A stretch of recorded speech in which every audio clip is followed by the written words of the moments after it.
how's everybody doing today? You guys doing good? So glad to have you joining from all of our different locations. We are in a sermon series, and this is the last one of a great sermon series called It's Just a Phase.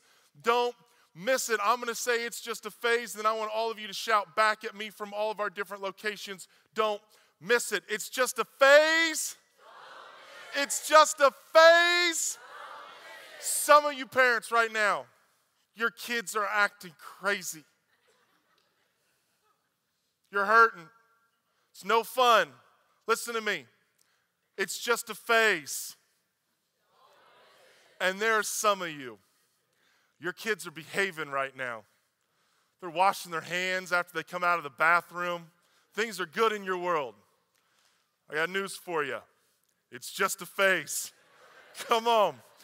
I am so glad you guys are here from all of our different locations, online, inside, and this series has been taking some serious ground in our hearts as parents, as grandparents, as parents-to-be, and we're trying to use this, leverage this to help us to be the parents that God called us to be.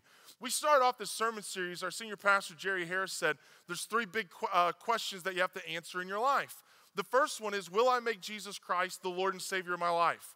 How you answer that question is going to impact you in unbelievably profound ways. It's going to impact your marriage. It's going to impact your friends and your family. It's going to impact your kids. It's going to impact how you work and where you. It's going to impact all of that. It's going to impact your future, and more importantly, it's going to impact your eternity. It's a big one. The second biggest question that all of us are going to have to wrestle with is who we're going to marry. Now, play it cool here. This isn't crowd participation, so just plan on being stoic during this moment. There are some of you, you can think back to the other people that you dated. And you are so thankful to our Lord and Savior Jesus Christ that you didn't marry one of those people. Am I right? I said be cool. Because there's some of you are wishing you had ended up marrying one of the people you dated. Be cool right now. Okay? The third question, and probably the one that stresses us out the most, is how am I going to raise my kids? Oh, how are we going to pull this thing off? As Jerry was talking through this series, we learned that you get 936 weeks with your kid from the moment you bring it home from the hospital until it goes off and leaves. One of our guys on staff who works with our online ministry, I'm not going to ruin all the surprises, but he had a kid this week, and he's one day away from having the first marble taken out. He's going to go to 935. If you've got a junior in high school, you've got 100 weeks left or less. Now, Jennifer and I right now, we're blessed. We're in the bonus round. Kennedy's a sophomore in school, still living upstairs. In college, we're like, every week, God kind of just puts another marble back in the jar. And we're thankful to God for that, because I know one of these days, she's going to walk down and she's going to go, I want my own place. And there'll be no more marbles left in the jar. Zane is in first grade. His teacher was here on Thursday night. She seems like she's doing okay. Maddox, my youngest, is going to be in kindergarten next year. Just as a little PSA, if you're a kindergarten teacher in the Quincy school system, I'd find maybe first grade or second grade. You do not want that one, okay? He's a career ender. That one is. He's a lot like his mom. And I'm just, I'm messing. It's me. It's me. All right, anyhow. Hopefully you guys have been taking advantage of the Parent Q app. Maybe you've been by the parent resource wall and you've looked over that material. I was up in Monmouth last weekend, and I saw that there's a little guide if you have a kindergartner, a first grader, a second grader, a third grader, a fourth. It's like got all the grades. And I'm going, as a parent, I want to do the best I can possibly do, and I want you guys to have as many tools in your toolbox as you possibly can. So make sure you look at that Parent Q app. If you have questions about it, you can talk to one of our staffers or people in the children's ministry, because we want you to be equipped to help you raise kids that glorify God. Week 1, we learned that we need to aim for influence instead of settling for authority. That we want to have influence in our kids' lives more than we want to just dominate or rule over them. And so we're moving in the direction of influence. And then Jerry, during week 2 and 3, started taking us through these equations. Do you remember these equations? that have really kind of been resonating with me. Maybe you guys will remember them. Here was the first one. Time over time equals history. The second one was love over time equals worth. The third one that we learned was words over time equal direction. The fourth one was stories over time equal perspective. The fifth one was tribes over time equal belonging. And then the last one was fun over time equals connection. Fun over time equals connection. I had fun with that one. So every Friday during the summer and every Saturday during the school year is Donut Day with Dad. And I want my kids to get the right kind of diabetes, so I've been crafting it. And we go and we get strawberry milk and we get donuts from Hy-Vee. It's like a tradition. It's fun. Well, my boys a couple weeks back decided that they wanted to dress up as stormtroopers and go shopping at Hy-Vee, which is no problem for me. Cool. So they're dressed up completely as stormtroopers. We go through, we get all of our donuts. We picked up some bananas and some apples, so that way it looks like we just throw those out, but we just want people there not to get too judgy while we're in the store. And on the way home, my boys are going, Dad, we want you to get a Darth Vader outfit, and we want you to go grocery shopping with us.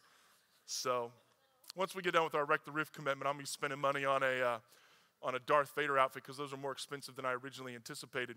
But having fun with your kids, and I want that connection. I know many of you guys want that as well. But how do I gain influence? Today I want to talk to you for a little bit about how you gain influence, but more importantly, I'm going to talk to you about something that may be stealing the influence that you so desperately want to have in your kid's life.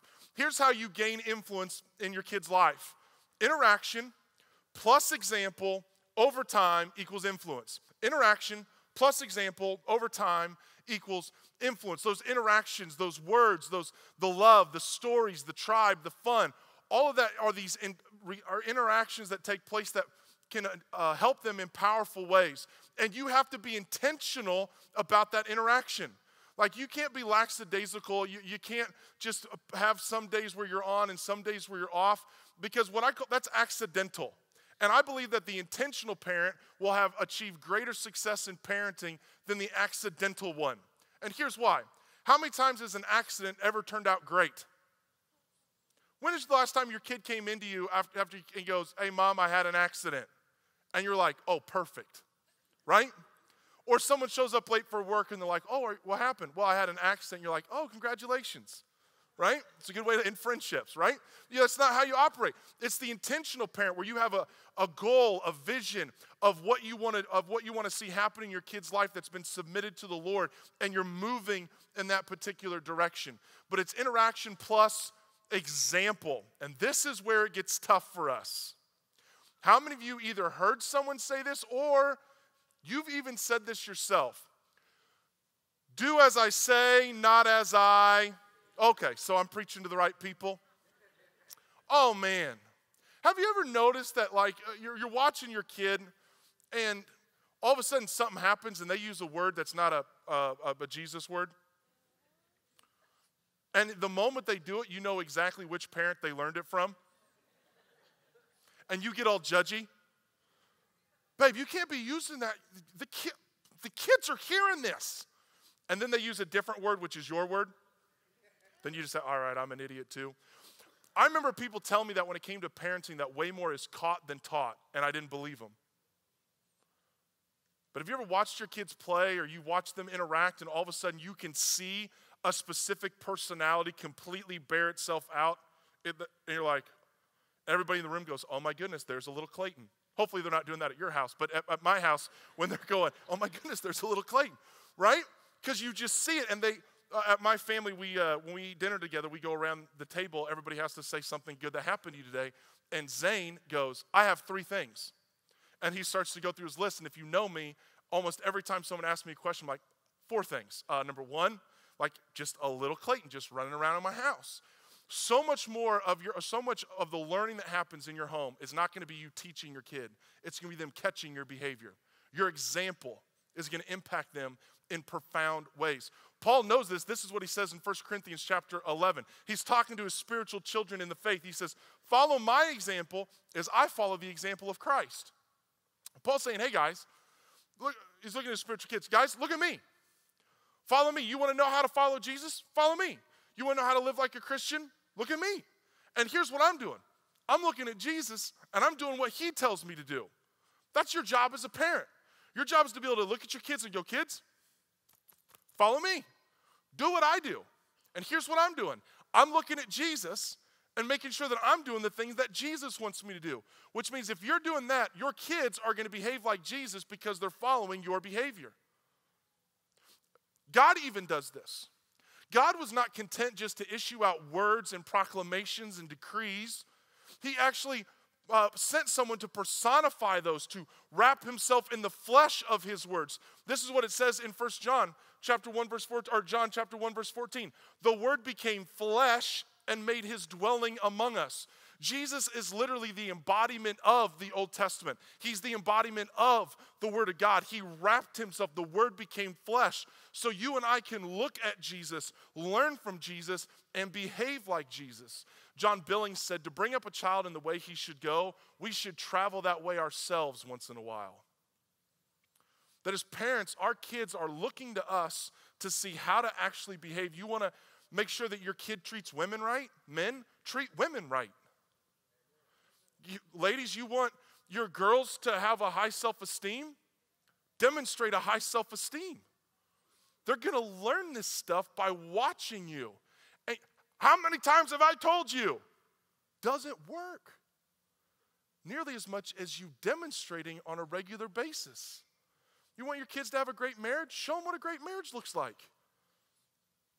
They're going to follow your example. Interaction plus example over time equals influence. But for many of us, there is an enemy that could be stealing the opportunity for you to have the influence you want to have in your kids' life. And here it is. And maybe for some of you it's not happening, but I'm willing to wager that for a fair amount of you, you're going to be going, as soon as I say it, you're going to be like, oh yeah. Here's what might be stealing your influence from your kids. Technology. Oh, okay, yeah. I don't know what happened at our other campuses, but everybody else is like tuned back in. Okay, all right. Now listen, I want to make sure that everybody's clear. I don't think technology is bad. Technology is not good or bad, it just is. It's like a 4-lane highway. It's a great place if you want to go somewhere fast. If you want to get to an emergency room, hopping on a 4-lane is fantastic. It's a horrible place to teach your kid to ride a bike. Right? That if you use it the right way, fantastic. You use it in the wrong way, deadly. Technology just is. You as a parent, me as a parent, we have to decide how are we going to leverage it. And I'm just going to talk about 2 areas today. I'm going to talk about your devices, and I'm going to talk about social media. And if your takeaway from this message is we're getting rid of all of this stuff, you're not listening to me. Because listen, your kids and you need to learn how to use this because it's not going away. If you're like, well, we're just not going to do it, when our kid leaves your house, they're going to start learning it all on their own without you there to help supervise. Tracking with me? So it's going to be around. It's not the enemy, but we need to figure out how we're going to be intentional about how we leverage it. There was this art installation that was installed in Amsterdam, and it was called Absorbed by Light, and it was during this festival, and it was designed to show what they see happening in culture today. Everybody, you've been to a restaurant? You see this happening? You see this happening on your couch, your own dinner table, where people are just always in their devices and they're never connecting with the people around them. We live in a time where people are closer to the people who are furthest away, and we are the furthest away from the people that are close. Some of you, you're spending money to take your kids to nice restaurants for them just to be doing this all the time. Just take them to McDonald's and tell them you took them someplace nice. They won't even know. They didn't even look up. They ate just, did you like it? It was a steak. Wow. Felt small. You just weren't paying attention. Save yourself $20. Recently, a survey was put out that said, why is parenting harder today than it was in the past? 65% of parents pick technology is the number one reason why it's harder to be a parent today than it was in years past. They asked them, how has technology made your life harder? And they said, pick 3, and look how people responded. 42 said, I waste a lot of time. How many of you, you're in that camp? How many of you guys are just lying? Yeah. Waste a lot of time. You binge watch more than 3 shows on Netflix this weekend. Okay, okay, all right. I'm more distracted. How many of you guys can say, I'm a little bit more distracted now? Some of you literally just went, huh? You okay? I'm watching, I can see you. All right. My devices sometimes separate me from other people. I feel like I can never disconnect. It feels like my attention span is shorter. What is happening is our devices and social media are robbing us of time. Now, I'm going to put this in context to everything we've learned so far in this series to make sure that I've got everybody's attention at all of our locations. Remember, time over time equals history? How many of you want history with your kids? Your devices and social media are robbing you of time, which means you're not going to develop a history. How about the next one? How many of you guys want your child to have worth? Okay, I did this first service, so I'm just going to go ahead and confront everybody. Literally, the only people that raise their hands are the ones that want their child to have worth. Okay, I'm going to ask it again. How many of you want your kids to have worth? Oh, there you are. There you are, Peter. Okay. Love over time equals worth. If you lose time, you don't have time. You're not loving your kid. If you lose love and time, your kid is not going to have worth. You think it's just a device. You think it's just an Apple TV. You think it's just an Xbox. You think it's just an Instagram account. You want your kid to have direction? Well, if it's wasting their time, you're not going to be talking to them, communicating with them, investing in them, which means your kid's not going to have direction. You want your kid to have perspective? You take away time. You take away stories. You take away stories, you take away perspective. You want your kid to have a sense of belonging? Take away time. You burn it up on your device. They burned it up playing a game. They lose their tribe because you're not interacting with one another in those moments. You lose your belonging. This last one. How many of you guys want to have a great connection with your kids? If we lose time, we lose fun, ultimately we lose connection. I'm not saying you can't have fun over a device. It's just not the best expression of fun. On average, parents are saying that during a typical weekday, kids are spending 5 hours using technology, whether it's on a phone, an iPad, whether it's on an Apple Watch, whether it's on a laptop, a desktop, or a video game console. It's just happening. Grandparents across the country are mourning their grandkids' dependence on devices and social media because grandparents realize that there's a lot less sunrises and sunsets in their future, and they're longing for deep connection with their grandkids, but their grandkids' noses are buried in a device. In the golden years of their life, when they want to be making memories and doing great things with their kid, they're having to compete with the device that offers instant gratification, instant fun. And grandparents are longing for memories. And I know some of you parents right now, you're going, oh, this is so good. We're going home, we're going up to our daughter's room, and we're deleting all of her accounts. We're going to be there's going to be a reckoning in our house. Listen to me. Your kids are not the primary problem. You are. Who do you think's teaching them to find all of their joy and happiness in a device? Who's been the example? It's so much easier to just get in the car, throw a couple devices in your kid's back seat so that way they can just be there and leave you alone and get you some peace and quiet. How many of you have found yourself binge watching a show? Back in my day when you wanted to binge watch a show, I grew up on Dr. Quinn, Medicine Woman. If you wanted to preach right there, Sully, Hank, the whole gang. I had to wait 7 days to watch the next episode. Then if you wanted to binge watch, you were like 24, you had to wait till the DVDs came out. And after like 7 hours, you're like fighting over who's going to get up and actually change out the DVD.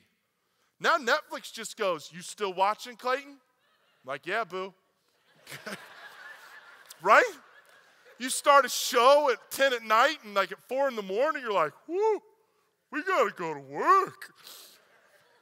Yeah, and then you wonder why your boss isn't giving you a raise, because you're bringing your worst into work instead of your best. Yeah, they're learning it from you. They're learning it from me. One of these days, we're going to wake up and we're going to look up from our devices and we're going to see our kids all raised and we're not going to recognize them. And you're going to go, what happened to my kid? And I'm just going to tell you, Fortnite raised your kid. Netflix raised your kid. Instagram raised your kid. And listen, don't get mad at Instagram and Facebook, and don't get mad at Fortnite, because they all were willing to give your kid the time that we weren't. I started working on this sermon after we had already bought my kids Kindles for Christmas. And I'm in the process of trying to figure out how to, I haven't got this figured out. I'm just putting this out there going, we need to take a serious look and go, what needs to change? Let me just talk about social media for a second. The link between social media and depression is staggering, with studies showing as high of a 66% increase in depression among girls who have social media. To give your daughter Instagram is to give her basically anxiety. Here you go, sweetie. The smartphone introduction has coincided with the entire life of 8th through 12th graders. And during that same period of time, the suicide rate for girls has gone up by 65%.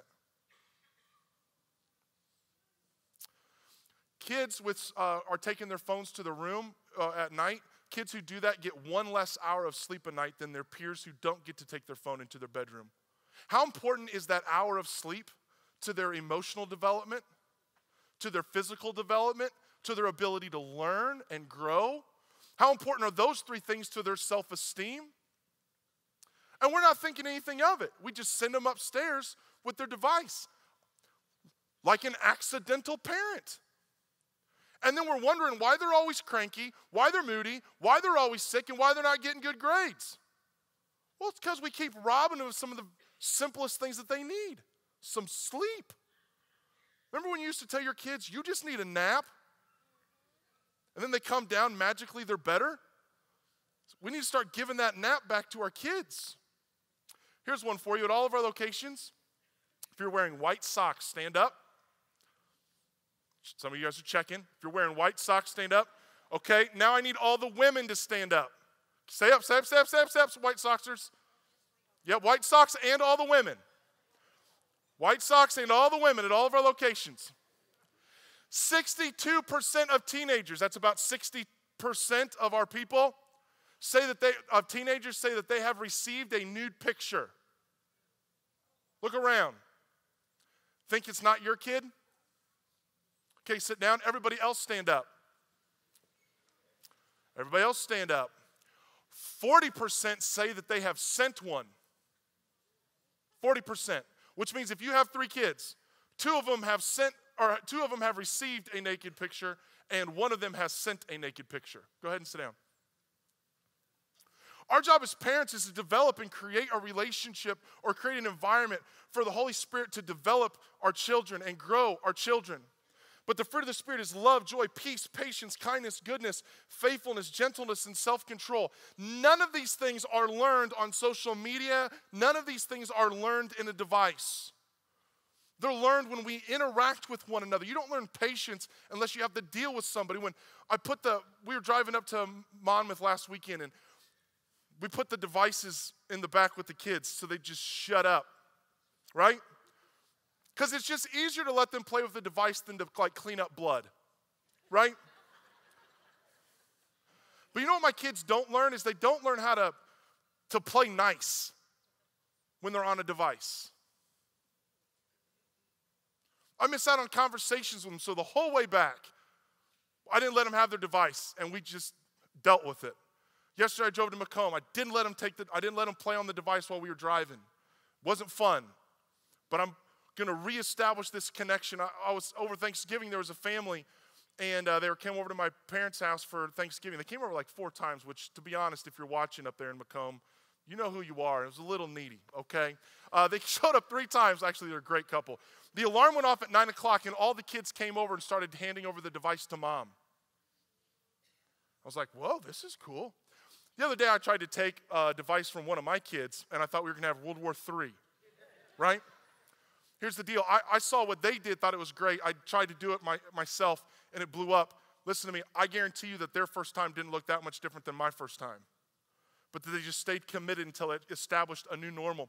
Some of you parents, you're going, man, I wish there was a better connection between me and my spouse. And yet, when you go into your house, you've got a TV that's got Hulu and Netflix. You've got an iPad that's got Candy Crush Saga. And you're trying to figure out how to compete with all that stuff. Listen, put all those devices away and just ask your wife if she wants a back rub. See what happens. Just saying, if something happens, it's way better than what's on TV. Okay? Just throwing that out there. I played video games, not as cool, okay? Start connecting with one another. You're sitting there flipping through Facebook. She's over there doing this stuff, and that's what you wanted? You married her because you thought she looked great with a device? I had other thoughts. Chase that stuff. Teach your kids how to interact with one another and play with one another. Some of you, when you're having your dinner time, you're taking your phone there. Don't. Leave it away. Have family time where nobody's allowed to have a device in their hand. I love what I do. Love. I don't feel like I have a job. Like I love it. Oh my goodness, I love it. But I'll come in and I'll have those, I got those Apple AirPods, and I'll be on the phone, and I'll come into my house, and my kids will be there, and they'll be like, hey, Dad, Dad, Dad, Dad. And I'm like, I'm on the phone. I'm back, right? You know what I start doing? Forget all the people in the world.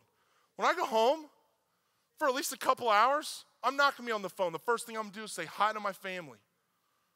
Listen, some of you guys keep your phone around you like you're important. You're not. I know our church, we don't attract super important people. I'm just being honest with you. Here's what I mean. If there's an emergency, how many of you should really be the first person they call? Call 911 or call back. Here's what I mean. If I were to say, hey, everybody, we're all going to Vegas, for 3 hours on that flight, you wouldn't have your phone. You don't get on the plane and go, I'm sorry, Mr. Pilot.